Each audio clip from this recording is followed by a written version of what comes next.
దేవుని నామంలో మీ అందరికీ వందనాలు.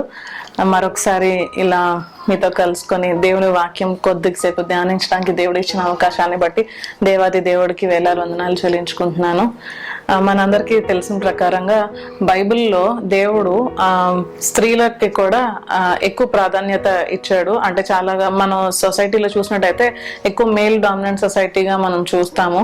కానీ కొద్దిమంది ఏంటంటే ఇద్దరిని ఈక్వల్ గా చూస్తారు. అయితే బైబిల్లో అయితే కొంతమంది ఆడవాళ్ళని దేవుడు ముఖ్యంగా వాళ్ళ కోసం రాయించాడు అనమాట. సో వాళ్ళ లైఫ్ నుంచి మనం తెలుసుకోవాలి, లేకపోతే వాళ్ళు ఎలా జీవించారు, లేకపోతే వాళ్ళ ద్వారా దేవుడు ఎలా మహిమ పొందాడు అన్నది మనం తెలుసుకుందాం. అయితే మనందరికీ చాలా తెలిసిన ఒక ఫేమస్ లేకపోతే ఒక డైనమిక్ క్యారెక్టర్ బైబిల్లో ఎవరు అని అంటే రూత్. చాలా మందికి క్రిస్టియన్స్ కి తెలుసు రూత్ గురించి, రూత్ లైఫ్ హిస్టరీ గురించి.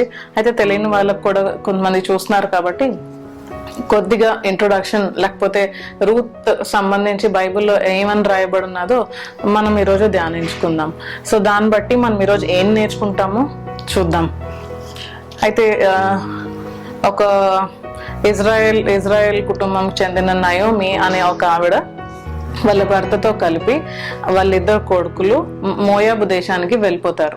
ఇజ్రాయెల్ దేశం నుంచి వెళ్ళిపోయిన తర్వాత వాళ్ళు అక్కడ కొద్ది రోజులు ఉన్న తర్వాత ఆమె భర్త చనిపోతారు. కొద్ది రోజులకే వాళ్ళ ఇద్దరి కొడుకులు కూడా చనిపోతారు. వాళ్ళిద్దరు కొడుకులకి కూడా అక్కడ మోయాబు దేశంలో ఉన్న స్త్రీలను ఇద్దరిని ఇచ్చి వాళ్ళకి పెళ్లి చేస్తారు. అయితే కొద్ది రోజులకి వాళ్ళిద్దరు కొడుకులు కూడా చనిపోతారు.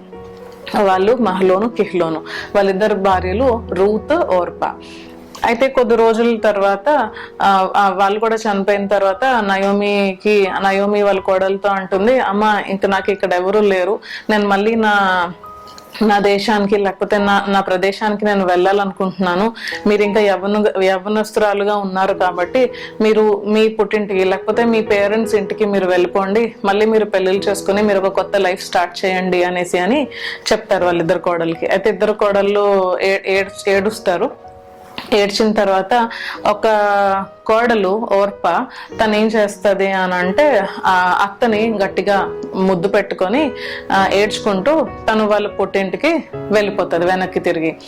అయితే నయోమి అంటది, అదిగో చూడు నీ తోటి కోడలు వెళ్ళిపోయింది కదా వాళ్ళ అమ్మ వాళ్ళ ఇంటికి, నువ్వు కూడా వెళ్ళిపో అమ్మా, నువ్వు వెళ్ళిపోయి ఒక కొత్త లైఫ్ స్టార్ట్ చేయు, ఎందుకంటే నేను ముసలిదాన్ని, ఇంకా ఎవరు నాకు లేరు కాబట్టి నువ్వు కూడా ఇలాగే లైఫ్ ఎండ్ చేయొద్దు అనేసి అని చెప్పినప్పుడు రూత్ ఏమంటది అని అంటే, అత్తమ్మ అలా అనొద్దు, మీరు ఎక్కడికి వెళ్తే నేను అక్కడికే వస్తాను, మీ ప్రజలే నా ప్రజలు, మీ దేశమే నా దేశము, మీరు ఎక్కడైతే మీ దేవుడే మా దేవుడు, మీరు ఎక్కడైతే చనిపోతారో నేను అక్కడే చనిపోతాను, మీరు ఎక్కడ పాతిపెట్టబడతారో నేను అక్కడే పాతిపెట్టబడతాను అని రూత్ చెప్తారు. చెప్పిన తర్వాత నయోమి సరే అమ్మ అని వీళ్ళిద్దరూ కలిపి వాళ్ళ దేశానికి మళ్ళీ వెళ్తారు. వెళ్ళిన తర్వాత వాళ్ళు ఆర్నింగ్ కోసం ఒక పొలంలోకి వెళ్ళి తను పనులు ఏరుకోవడానికి చూస్తుంది అనమాట. చూసినప్పుడు బోయస్ అనే పొలంలోకి తను వెళ్తారు. తను వెళ్ళిన తర్వాత తను అక్కడ ఏరుకునేటప్పుడు బోయస్ చెప్తారు, యవనస్తులందరినీ హెచ్చరిస్తారు, వాళ్ళ పనికత్తలందరికీ చెప్తారు ఆమెకి కొన్ని పేలాలు అలా విడిచిపెట్టండి అనేసి. సో మళ్ళీ రూత్ నయోమి దగ్గరికి వెళ్ళి, ఈ రోజు అత్తమ్మ నేను ఇలా చేశాను, ఒకరి పొలంలోకి వెళ్ళానంటే ఎవరు వాళ్ళ పొలం ఎవరిది అని అంటే బోయస్ అన్న అతనిది అనేసి. అయితే నయోమి చెప్తాడు, బోయస్ మనకి బంధువుడే అవుతాడు, మనల్ని విడిపించదగిన వాడు బోయస్ మాత్రమే అనేసి నయోమి చెప్తాడు అనమాట. చెప్పిన తర్వాత కొద్ది రోజులు అలా సాగుతుండగా యవల కాలము, ఆ తర్వాత గోధుమల పంట కూడా పూర్తయినంత వరకు ఉన్న తర్వాత ఒక రోజు కాదు కొన్నాళ్ళు ఇలా జరిగిన తర్వాత వీళ్ళని విడిపింపదగిన బంధువుడు బోయజే కాబట్టి ఆ ఊర్లో వాళ్ళందరూ ఒప్పుకున్న తర్వాత బోయజు రూత్ని పెళ్లి చేసుకోవడం జరుగుతుంది. బోయజ్ రూత్ను పెళ్లి చేసుకున్న తర్వాత రూత్కి ఒక బిడ్డ పుడతాడు. అందులో నుంచి యేసుప్రభు జీనియాలజీ అన్నది వస్తుంది అనమాట. సో ఇది ఒక జస్ట్ రూత్ గురించి ఒక జస్ట్ అనమాట, లేకపోతే ఒక నట్షెల్ రూత్ లైఫ్ హిస్టరీ ఎలా ఉన్నది అనేసి. అయితే మోస్ట్ ఆఫ్ ద టైం మన చాయిసెస్ ఎలా ఉంటాయి అనేసి అని నేను ఈరోజు కొద్దిసేపు మీతో డిస్కస్ చేద్దామని అనుకుంటున్నాను. రూత్ ఏంటి చూస్ చేసుకుంది, లేకపోతే ఓర్పా ఏం చూస్ చేసుకుంది అని అంటే, she was a widow at that time. అయితే ఆ టైంలో మళ్ళీ ఆవిడకి ఏం కావాలి అని అంటే, షీ వాజ్ యంగ్ ఇనఫ్, చాలా యవ్వనస్త్రాలు కాబట్టి మళ్ళీ ఒక న్యూ ఇన్నింగ్స్ స్టార్ట్ చేయాలి. ఎందుకంటే వాళ్ళ అత్తగారే పర్మిషన్ ఇచ్చారు కాబట్టి తను వాళ్ళు పుట్టింటికి వెళ్ళిపోయి మళ్ళీ పెళ్లి చేసుకుందాం, మళ్ళీ ఒక లైఫ్ స్టార్ట్ చేద్దాము అనేసి అని అనుకున్నారు. కానీ రూత్ అయితే మాత్రం అలా అనుకోలేదు. కానీ మోస్ట్ ఆఫ్ ద టైం మనం ఆలోచించినప్పుడు ఒక సింగిల్ ఉమెన్ లేకపోతే ఒక విడో ఉమెన్ వాళ్ళ లైఫ్ ఎలా ఉంటుంది అని అంటే, నేను ఎవరిని కించపరిచి ఈ మాట మాట్లాడట్లేదు, కానీ చాలా బ్లాంక్ అయిపోతుంది. ఎందుకంటే ఇంటికి యజమాని ఒక పురుషుడే కాబట్టి ఆయన లేనప్పుడు ఆ ఇల్లు ఎలా ఉంటది, లేకపోతే ఆ స్త్రీకి ఎలా ఉంటది అని అంటే నోవేర్, అంటే ఎటు చూసినా అన్ని రోడ్స్ బ్లాక్ అయిపోయినట్టు కనిపిస్తుంది అనమాట. సో అలాంటి సిచ్యువేషన్స్ లో ఓర్పా అయితే she chose to start a new life. కానీ రూత్ ఏమనింది అని అంటే, అత్తమ్మ నేను మీ వెనకాతలే వస్తాను, నేను విడిచిపెట్టను మిమ్మల్ని, మీరు ఎక్కడికి వెళ్తే అక్కడికే వస్తాను, మీ ప్రజలే నా ప్రజలు, మీ దేవుడే మా దేవుడు అనేసి అని రూత్ అక్కడ చెప్పింది. మోస్ట్ ఆఫ్ ద టైం మనం చాయిసెస్ ఈజీగా ఉంటాయా లేకపోతే హార్డ్ డెసిషన్స్ ఉంటాయా? చిన్నప్పుడు మనందరం ఇది విన్న సామెత అంటారో లేకపోతే ఒక నానుడి అంటారో, మీ చాయిస్ అది. బట్ చాలా మంది మనలో మట్టుకు విన్న మాటే ఏంటి అని అంటే, చదువుకున్న రోజుల్లో మా మమ్మీ డాడీ ఎక్కువ చెప్తున్న మాట ఏంటి అని అంటే, ఒరే మీరు ఇప్పుడు కష్టపడితే రేపొద్దున సుఖపడతారు, ఇప్పుడు సుఖపడ్డారు అనుకోండి తర్వాత కష్టపడాల్సి వస్తుంది అనేసి. వాళ్ళ ఉద్దేశం ఏంటి అని అంటే, ఇప్పుడు మీరు కష్టపడి చదివితే, ఎందుకంటే ఎప్పుడు మనకి చదువు కోసం ఎక్కువ కాన్సన్ట్రేట్ చేసి చెప్తారు అని అంటే, మనం 10th ఇంటర్ గ్రాడ్యుయేషన్ ఆ టైంకి వచ్చినప్పటికి వాళ్ళు మనల్ని మంచిగా స్కోర్ చేయమంటారు. ఎందుకు మంచిగా స్కోర్ చేయమంటారు? ఊరికనేనా లేకపోతే చూపించుకోవడానిక నెంబర్ 1 నెంబర్ 2 నెంబర్ 3 అనేసి అని కాదు, దానివల్ల ఏదో ఉపయోగం ఉంటారు కదా. సో ఏంటి అని అంటే, మనం దానివల్ల ఏం నేర్చుకుంటాము అని అంటే, ఒక మంచి స్కోర్ వస్తే మన ఫ్యూచర్లో మనం మంచి ఇంటర్వ్యూస్కి వెళ్తాము, లేకపోతే మంచి కాలేజెస్లోకి వెళ్తాము, లేకపోతే మంచి ఉద్యోగాలు వస్తాయి అన్న ఉద్దేశంతో మంచి లైఫ్ ఉంటుంది మనకి అని మన పేరెంట్స్ అలా చెప్తారు. సో దానివల్ల మనం ఏం నేర్చుకోవాలి అని అంటే, ఓకే ఇప్పుడు మనం కొంచెం మనం అన్ని పక్కన పెట్టి కొంచెం కష్టపడి చదువుకుంటే మన ఫ్యూచర్ బాగుంటుంది. ఇంకా ఏం చెప్పేవారు మా డాడీ అని అంటే, మీరు ఇప్పుడు చక్కగా చదువుకుంటే కష్టపడితే అని చెప్పేవారు ఎక్కువ. కష్టపడి చదివితే కష్టపడితే మీరు ఆ తర్వాత మీరు సుఖపడతారు, మీ లైఫ్ బాగుండడం కాకుండా మీ నెక్స్ట్ జనరేషన్ లైఫ్ కూడా బాగుంటుంది అనేసి అని మా డాడీ చెప్పేవారు అనమాట. ఇంకా కొద్దిగా ఆలోచించదగిన విషయం అయితే, ఆడపిల్లలు ఉన్న ఇళ్లలో మోస్ట్లీ ఏం చెప్తారు అని అంటే, అమ్మాయిల ఇంట్లో కష్టపడితే అత్తారింటికి వెళ్ళి సుఖపడతావు అని అంటారు. అది ఎంతవరకు నిజమో నేను చెప్పను కానీ, అది డిస్కస్ చేయడానికి కాదు కానీ మోస్ట్లీ అలా అంటారు. ఎందుకు అని అంటే, అన్ని ఇక్కడే నేర్చుకున్నాను అనుకో, రేపు పొద్దున అక్కడికి వెళ్ళేసరికి nothing will be new for you అని నీకు వచ్చు కాబట్టి ఈజీగా చేయడానికి ఉంటుంది. అది వాళ్ళ ఉద్దేశం. అప్పుడు వాళ్ళు అలా చెప్పారు. సో మా డాడీ నాకు ఏంటంటే 6th స్టాండర్డ్లోనే నాకు వంట చేయడం నేర్పించారు. ఎందుకంటే మా mummy she's a working women కాబట్టి, మా మమ్మీ లేనప్పుడు మా డాడీ మా ఇద్దరికి డ్యూటీ చేసి వచ్చి షిఫ్ట్స్ చేసి వచ్చి మళ్ళీ మా ఇద్దరికి కుక్ చేసేవారు. ఆయన చూసినప్పుడు నాకు అనిపించింది, కాదు డాడీ చేస్తున్నారు కదా నేను కూడా చెయ్యాలి అనేసి ఈవెన్ ఐ స్టార్టెడ్. ఆ టైంలో కష్టమే, 6th స్టాండర్డ్ 7th స్టాండర్డ్ అంటే మా ఫ్రెండ్స్ అందరూ ఆడుకుంటారు, ఆడుకోవచ్చు నేను కూడా, కానీ ఆడుకోకుండా నేను మా డాడీకి హెల్ప్ చేసేదాన్ని, అలా నేర్చుకునేదాన్ని. దాన్ని బట్టి నేను ఇప్పుడు పెళ్ళైన తర్వాత nothing is new for me, I establish my own family. అలాగే నేను పిల్లలకు కానీ లేకపోతే ఇంట్లో విషయాలు కానీ ఏదైనా చేసినప్పుడు అది కొంచెం ఈజీ అయింది నాకు తెలియడానికి. సో ఇప్పుడు నేను సుఖపడినట్టే కదా. సో అలాగా అప్పుడు కష్టపడితే ఇప్పుడు సుఖపడతారు అనేసి అని అనేవారు. ఐ థింక్ మీరు కొంచెం ఇది క్లియర్ అయినట్టుంది, మీకు ఆ డిఫరెన్స్ మీకు తెలిసింది కదా.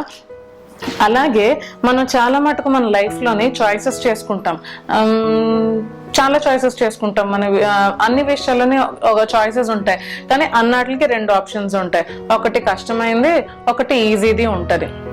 దేనికైనా ఒకటి ఈజీ ఉంటుంది, ఒకటి హార్డ్ ఉంటుంది.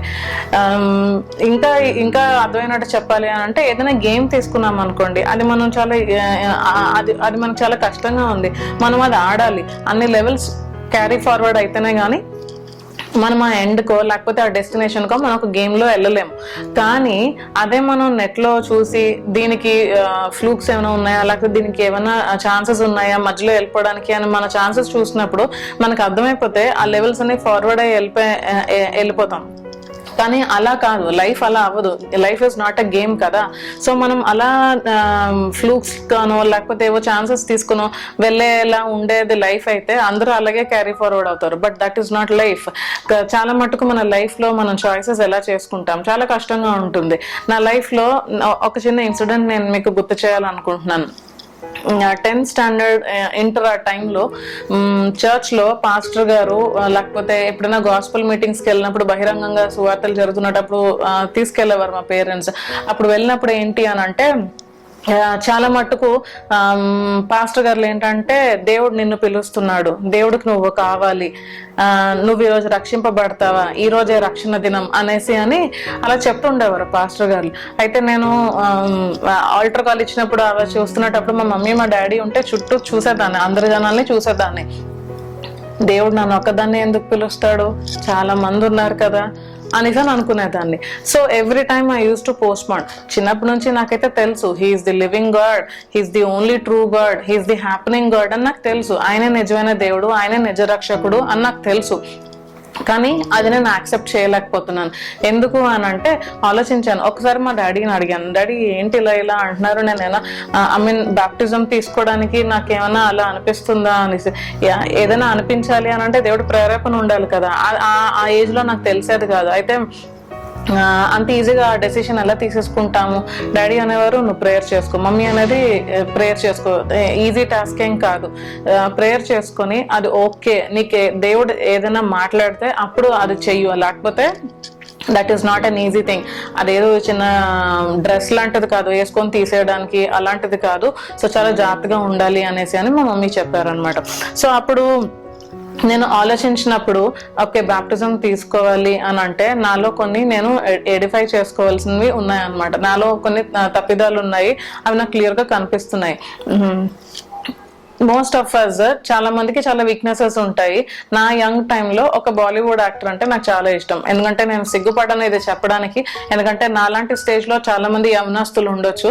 అయితే నేను ఎలా ఓవర్కమ్ అయ్యానో నేను మీకు చెప్పాలనే నేను చెప్తున్నాను. అతనంటే చాలా మందికి ఇష్టం. నేను కూడా అతని మూవీస్ చాలా చూసేదాన్ని, చాలా క్రేజ్ ఫీల్ అయ్యేదాన్ని అతని మూవీస్ చూసినప్పుడు. అయితే కొద్ది రోజులకి నేను ఎప్పుడైతే ఈ ఘర్షణలో ఉన్నానో, బాప్టిజం తీసుకోవాలి ఇవన్నీ వదిలేయాలన్న టైంలో ఉన్నప్పుడు నేను కూర్చొని ఒకరోజు ఆలోచించినప్పుడు అనిపించింది 15-16 ఇయర్స్. అయితే 15-16 ఇయర్స్కి బాప్టిజం తీసేసుకోవాలా, దేవుడు ఎందుకు అలా పిలుస్తాడు, నన్ను కాదులే వేరెవరినో అయి ఉంటాడులే. చాలా మంది అయితే 40-50కి తీసుకుంటారు బాప్టిజం, అప్పుడు తీసుకోవచ్చు బాప్టిజం, ఇప్పటి నుంచి తీసుకుంటే అమ్మో ఎన్ని కంట్రోల్ చేయాలో. మూవీస్ చూడకూడదు, ఇష్టమైన యాక్టర్స్ని చూడకూడదు, పాటలు పాడకూడదు, సినిమా పాటలు నేను అంటున్నది, సినిమా పాటలు యూ కుడెంట్ సింగ్, అవన్నీ మనం హమ్ చేయలేం. అప్పట్లో చాలా ఆల్బమ్స్ వచ్చేవి, క్రేజీ ఆల్బమ్స్ వచ్చేవి. ఆ ఆల్బమ్స్ ఏమి, ఆ పాటలు ఏమి చూడకూడదు. లేకపోతే ఇంకా ఫ్రెండ్స్తో కలిసి బయటికి వెళ్ళినప్పుడు పిచ్చిగా మాట్లాడకూడదు, ఇలాంటివన్నీ ఉంటాయి, ఇలాంటి రెస్ట్రిక్షన్స్ అన్నీ ఉంటాయి. ఇవన్నీ కంట్రోల్ చేసుకోవడం అవసరమా, ఇవన్నీ కంట్రోల్ చేసుకోగలనా అనేసి అని నేను అనుకునేదాన్ని అనమాట. అలా అనుకునేటప్పుడు 15-16 ఇయర్స్ ఆ ఘర్షణ అలా ఉండేది. సో అలా నేను 2007 అంటే నా ఇంటర్ అయిపోయింది, నేను గ్రాడ్యుయేషన్ ఫస్ట్ ఇయర్కి నేను వచ్చాను. నా గ్రాడ్యుయేషన్ ఫస్ట్ ఇయర్లో రావడం, దేవుడు నాతో ఎన్కౌంటర్ అయ్యి దేవుడు నాకు దర్శించి, దేవుడు దర్శనం ద్వారా నన్ను దేవుడు రక్షించుకున్నాడు. అయితే నేనైతే తీసుకున్నాను ఆ choices. But trust me it's not easy.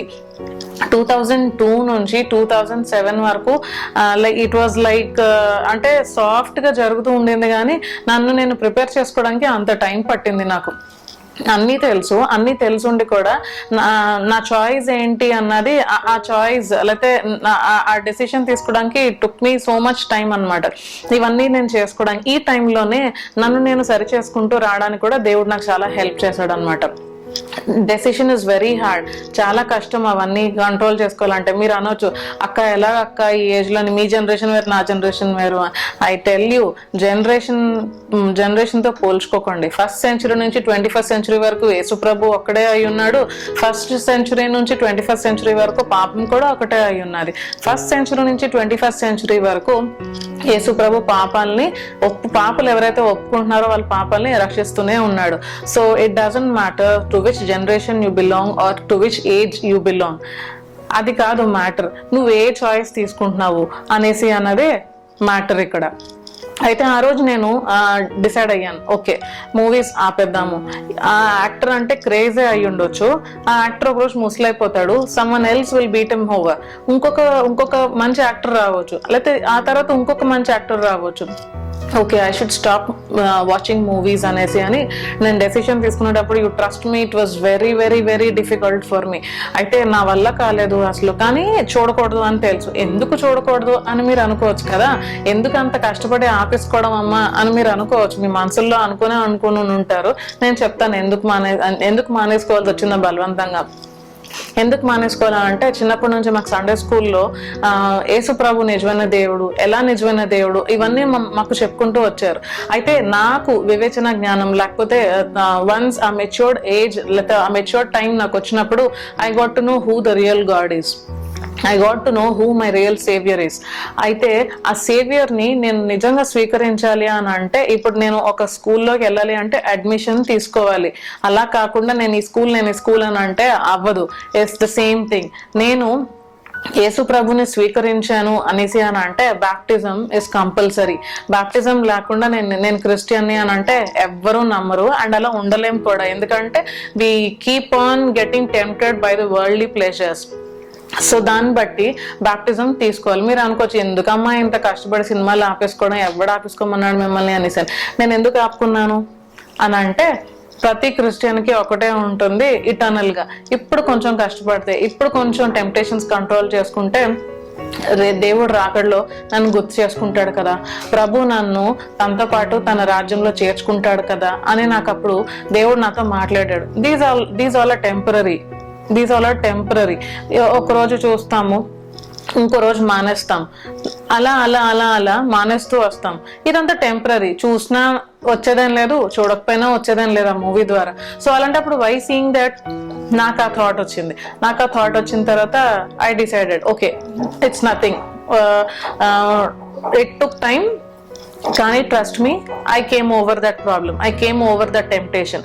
So అలాగే మీలో ఎవరైతే చాలా మందికి చాలా వీక్నెసెస్ ఉండొచ్చు, ఆ వీక్నెసెస్ లోంచి బయటకు ఎలా రావాలి అని మీరు అనుకొని ఉండొచ్చు. అనుకొని చాలా మటుకు I think you have given up. చాలా మంది గివ్ అప్ అయి ఉండొచ్చు, కానీ ట్రస్ట్ మీ ఒకసారి మీరు అందులోకి వెళ్తున్నప్పుడు దేవుడే మిమ్మల్ని నడిపిస్తాడు, దేవుడే మీకు హెల్ప్ చేస్తాడు. ఎందుకంటే మన ద్వారా అవ్వదు. నేనైతే ఒకటే ప్రేయర్ చేసుకున్నాను. కొంతకాలం I tried my self tempting. అంటే నా ఏజ్ వాళ్ళందరూ చూస్తున్నారు, పక్కింటి ఆంటీ పిలుస్తారు, కిందంటి ఆంటీ పిలుస్తారు, రా చూద్దాం ఇది అది అనేసి అని దే కీప్ ఆన్ డిస్కసింగ్. మళ్ళీ ఏమైందో మళ్ళీ అదొక రివ్యూ అనమాట మాకు ఆ రోజుల్లో, ఏమైందా అని దానికోసం డిస్కషన్. సో ఇవన్నీ వింటున్నప్పుడు ఎక్కడో చిన్న టెంప్టేషన్ అనమాట, చూస్తే బాగుంది కదా, ఓహో ఇలా అయిందా అనేసి అని. కానీ కంట్రోల్ చేసుకుని దేవుడిని అడిగేదాన్ని, దేవుడు ఏసయ్య నాకు మీరు హెల్ప్ చేయండి, నా వల్ల అయితే కాదు ఏసయ్య, మీరే నాకు హెల్ప్ చేయండి, నేనైతే నా వల్ల కాదు, ఇట్స్ హైలీ ఇంపాసిబుల్, కానీ మీరు హెల్ప్ చేస్తే మాత్రం I can truly overcome this, I can trust you totally అనేసి అని నేను అనుకుని అలా ప్రేయర్ చేసుకునేదాన్ని. And since 2007 it's 2020 I have never been back again. He always led me forward and he helped me thoroughly. So చాలా దేవుడు నన్ను నడిపించాడు. ఎప్పుడు నేను ఆ 2007 నుంచి మళ్ళీ వెనక్కంటూ తిరిగి చూడలేదు, మళ్ళీ వెనకడు అంటూ వేయలేదు. దేవుడు నన్ను తన చేయి పట్టుకుని నన్ను తను ముందుకే నడిపించుకుంటూ వెళ్ళాడు. దేవునికే మహిమ కలుగును గాక. నాలాంటి పరిస్థితుల్లో మీరు ఎవరైనా ఉన్నట్లయితే మిమ్మల్ని కూడా దేవుడు కాపాడుకుంటాడు. కాకపోతే ఒకటి ఇంపార్టెంట్ థింగ్, చాయిస్ ఏంటి అని. ఇప్పుడు చాలా ఈజీ, అంటే ఇంకో చాయిస్ కూడా చేసుకోవచ్చు. చూసేద్దాం సినిమా ఏముంది, చూసేసిన తర్వాత అప్పుడు చూసుకోవచ్చులే, ఈ ఏజ్ కదా, this is the age to enjoy కదా, ఇప్పుడు చూసేద్దాం, తర్వాత చూసుకోవచ్చులే అనేసి మీరు అనుకోవచ్చు. But no, you are making a big mistake. Don't do that, don't commit that mistake. ఆ మిస్టేక్ చేయకండి. ఎందుకంటే మళ్ళీ ఒక్కొక్కసారి మిస్టేక్ చేస్తే it will never get repeated. అంటే చేసిన మిస్టేక్ మళ్ళీ మీరు రిపీట్ చేయగలరు, కానీ మళ్ళీ సరిదిద్దుకోవడానికి మళ్ళీ ఆ రోజు అన్నది మళ్ళీ మీకు తిరిగి రాదు.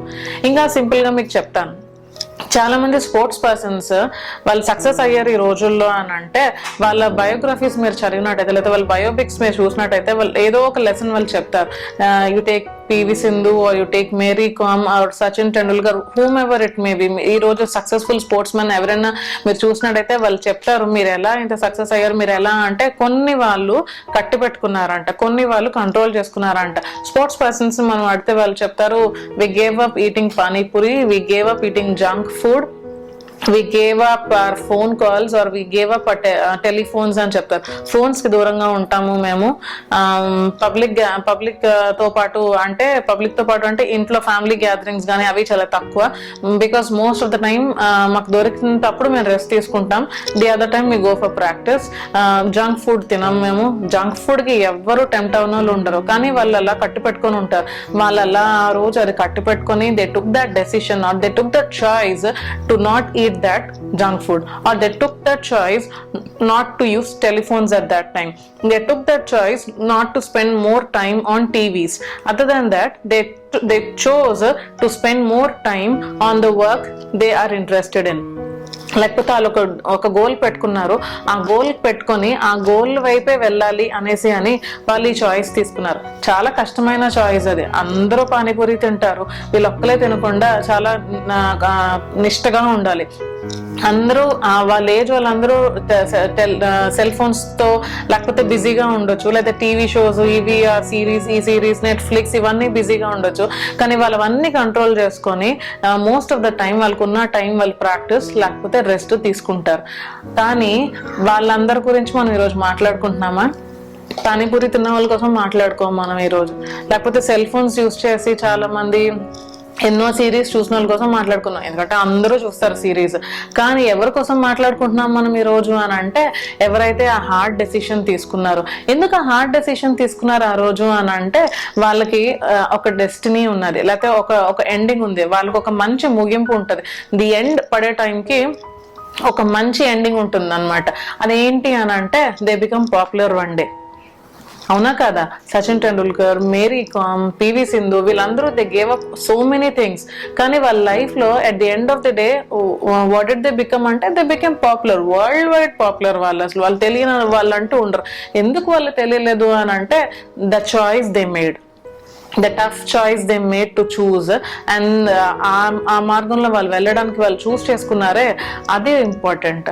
అలాగే రూత్ మనం బైబిల్లో చూసినట్టయితే రూత్ చాలా టఫ్ డెసిషన్ తీసుకుందనే నేను అనుకుంటాను. ఎందుకంటే ఆ ఏజ్కి తను తీసుకున్న డెసిషన్ అయితే మోస్ట్ ఆఫ్ ద విమెన్ అసలు అలా చేయరు, ఎందుకంటే they try to go for new beginning. నిజమే, నేను తప్పనట్లేదు, కానీ ఇంత హార్డ్ డెసిషన్ తీసుకుంది. అతమ్మ నేను మిమ్మల్ని ఫాలో అవుతానని నాకు చెప్పిన తర్వాత దేవుడు ఏమైనా ఊరుకుంటాడా? వదిలేస్తాడా? అలా చేసుకున్న డెసిషన్స్ అలాగా ఖాళీగా వదిలేస్తే వదలడు కదా. రూత్ ని ఒక ఏమంటారంటే ఒక మూలంగా తీసుకున్నాడు. She was a part of Jesus Christ genealogy. యేసుక్రీస్తు వంశావళిలో ఈవిడిని ఒక ముఖ్య పాత్రగా యేసు ప్రభు వాడుకున్నాడు. దేవునికి స్తోత్రం కలుగును గాక. ఈ రోజు నీ జీవితంలో నా జీవితంలో మనం తీసుకున్న చాయిసెస్ ఎలా ఉంటున్నాయి, మనం తీసుకున్న నిర్ణయాలు ఎలా ఉంటున్నాయి, అవి దేవుడి దగ్గరికి నడిపించేలా ఉంటున్నాయా? స్టార్టింగ్ మనకి కష్టంగానే అనిపించవచ్చు, కానీ ప్రభువు మనతో ఉన్నప్పుడు లేదా ప్రభువుని మన జీవితంలో అంగీకరించినప్పుడు దేవుడు తప్పకుండా మనల్ని నడిపిస్తారు అండ్ మనల్ని గుర్తింపుగా ప్రభు చేస్తాడు. ఇక్కడ ఒక్కసారి జ్ఞాపకం చేస్తానండి. రూతు 4వ అధ్యాయం 11వ వచనంలో ఉంటది, మేము సాక్షులము, యెహోవా నీ ఇంటికి వచ్చిన ఆ స్త్రీని ఇశ్రాయేలీయుల వంశమును వర్ధిల్లజేసిన రాహేలును పోలిన దానిగాను లేయాను పోలిన దానిగాను చేయును గాక. మనం బైబిల్లో ఇంకా నేను చెప్పాను కదండి స్టార్టింగ్ లో విమెన్ ని ఎంత ఇంపార్టెంటో బైబిల్లో రాసినప్పుడు there are few other women, Rachel, Leah, వీళ్ళందరూ చాలా ఇంపార్టెంట్ విమెన్. వాళ్ళ పనుల్లో కానీ లేకపోతే వాళ్ళ యాక్షన్స్ ద్వారా కానీ they really proved what women is. So అలాగే వాళ్ళని పోలుస్తూ రూత్ను కూడా ఇచ్చాడు. అలాగే Ruth she's one of the main causes David genealogy లేదా జీసస్ జీనియాలజీలో ఒక భాగంగా అవ్వడానికి. రూత్ ని ఎలా అయితే యేసుప్రభు వాడుకున్నాడో మనల్ని కూడా అలాగే వాడుకుంటాడు. నా జీవితంలో యేసుప్రభు అలాగే నేను ఎప్పుడైతే I stopped all those things, I gave up all those for Jesus Christ, యేసుప్రభు నన్ను కూడా ఒక మార్గంలో, ఒక మంచి మార్గంలో నడిపించాడు. నా జీవితంలో చాలా చాలా చాలా కార్యాలు చేశాడు. అవి చెప్పలేనని కార్యాలు దేవుడు నా జీవితంలో చేశాడు. ముఖ్యంగా మనకి దేవుడు పీస్ ఇచ్చాడు లైఫ్లో, అన్నీ ఇచ్చాడు. ఏది కదువు కాకుండా యేసుప్రభు అన్నీ ఇచ్చాడు. మనం అనుకుంటాం ఇదే ఇంపార్టెంట్ అని అనుకుంటాం, కానీ something better than that is there once we reach that decision. Once మనం ఆ చాయిస్ తీసుకునేటప్పుడు మనకు క్లియర్గా కనిపిస్తుంది యేసుప్రభు మనం ఎక్కడికి నడిపిస్తాడో అనేసి అని. సో మన చాయిసెస్ ఎలా ఉంటాయి? చాలా మంది అనుకోవచ్చు, అక్క చాలా ఈజీగా చెప్పావు అక్క, అయిపోయింది కాదనట్లేదు, కానీ అంత ఈజీ కాదు అనేసి అని. ఐ ట్రూలీ అగ్రీ, అంత ఈజీ అయితే కాదు. కానీ once we accept our cells, మనం ఎప్పుడైతే యేసుప్రభుకి మనం లోబడతామో, లేకపోతే మనల్ని మనం అప్పగించుకుంటామో యేసుప్రభుకి, డెఫినెట్లీ ఆయన మన జీవితంలో కార్యం చేస్తాడు. మీకు ఒకటి గుర్తు చేస్తాను. ఫిలిప్పీలకు రాసిన పత్రిక 4వ అధ్యాయం 13వ వచనం. చాలా మందికి అది చాలా ఫేమస్. అది ఫిలిప్పీన్స్ 4:13. ఏమని ఉంటుంది అని అంటే, I can do all things through Christ who strengthens me అని ఉంటుంది. అంటే యేసుప్రభు నాలో ఉంటే, యేసుప్రభు నేను ఏ పనులైనా నేను చేయగలను యేసుప్రభు నాలో ఉంటే అనేసి అని. నేను కూడా ఆ యంగ్ ఏజ్ లో 15-16 years లో చాలా చాలా week in the sense temptations కి చాలా వీక్ నేను. కానీ నన్ను అక్కడ చాలా స్ట్రాంగ్ గా నన్ను నిల్చోబెట్టాడు యేసుప్రభు. నన్ను నిల్చోబెట్టిన దేవుడు, నన్ను రక్షించుకున్న దేవుడు మిమ్మల్ని రక్షించుకోడా? మిమ్మల్ని నిలబెట్టలేడా? మిమ్మల్ని బలపరచలేడా? తప్పకుండా బలపరుస్తాడు. అయితే మనం చేయాల్సింది ఏంటి అని అంటే, ఆయన్ని అంగీకరించాలి, ఆయనకి మనం అప్పచెప్పుకోవాలి. ఈరోజు నువ్వు లేకపోతే నేను ఆ పరిస్థితిలో ఉన్నాను, నేను బయటకు వచ్చాను. I'm two example of that.